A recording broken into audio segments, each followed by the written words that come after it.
Okay, I'm going to show you how to make a concept map in Google Docs since we don't have the inspiration software yet. So what you're going to do is open up a new Google Doc and then you're going to go up to insert and you're going to insert a drawing and then hit new. So once you get the hang of this, it really doesn't take very long. So to remind you, a concept map is something that connects ideas and shows relationships to each other. So I'm going to use the example of house pets and the different types of house pets you can have and examples of each of them. So the first thing you're going to do is just create a shape. You can use squares or circles. I like using the rounded edge squares. And you're going to start in the middle and you're going to create one square and you're going to double click and then you're going to type in the word that you want. So I'm going to say house pets.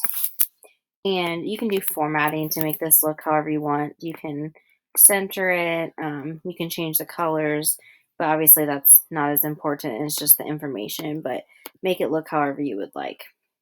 Then I'm going to do different examples of types of house pets around this. So if you click on it and you copy it, which on yours is Control C, and then we paste it, Control V, then you can move it, and we're going to do one example of a house pet is a dog. Another example of a house pet is a cat. And then you can move them around. Then we have, let's see, reptiles. Put that over here. Rodents.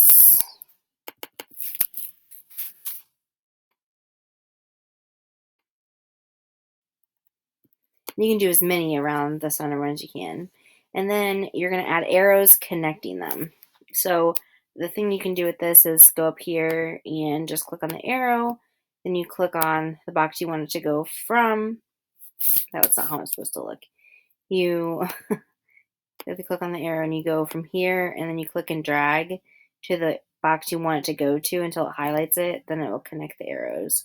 You can do that as many times as you need. And it looks something like this. So that looks really neat and nice and organized. Okay, so then a lot of times we like to have words on the arrows just to show relationships. So for this, you can just insert you can zoom in and you can just insert a text box and you can say that this is an example. So I'll probably want to make that a little bit smaller. We'll do size 10 font. Okay. And then you can do the same thing for all the rest of them. You can just copy and paste this and then move them so that it doesn't have to be perfect, but just so that they're all connected together with a word. So we want words to be on pretty much every arrow that we have. Then, if you have more things, so if we wanted to give examples of types of dogs, then we could take this box and make things that go further away from this. We could say, golden retriever. I guess I spelled that wrong, didn't I? Yep.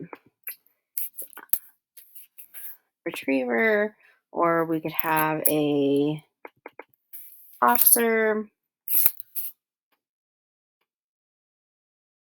Okay, and then you could connect your arrows from the dog. And if it does that, you'll just have to click on the end and move it around.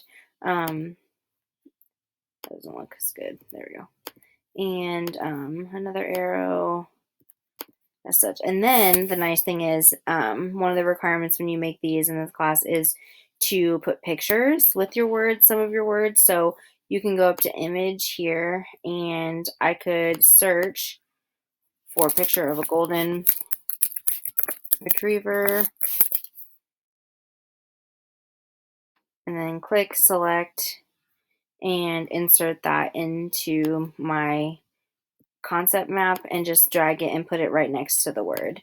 So then you can do all of that, and then when you save it, it automatically saves it in the Google Doc, and then when you're done, you can file and download it as a PDF and then insert that into your OneNote journal.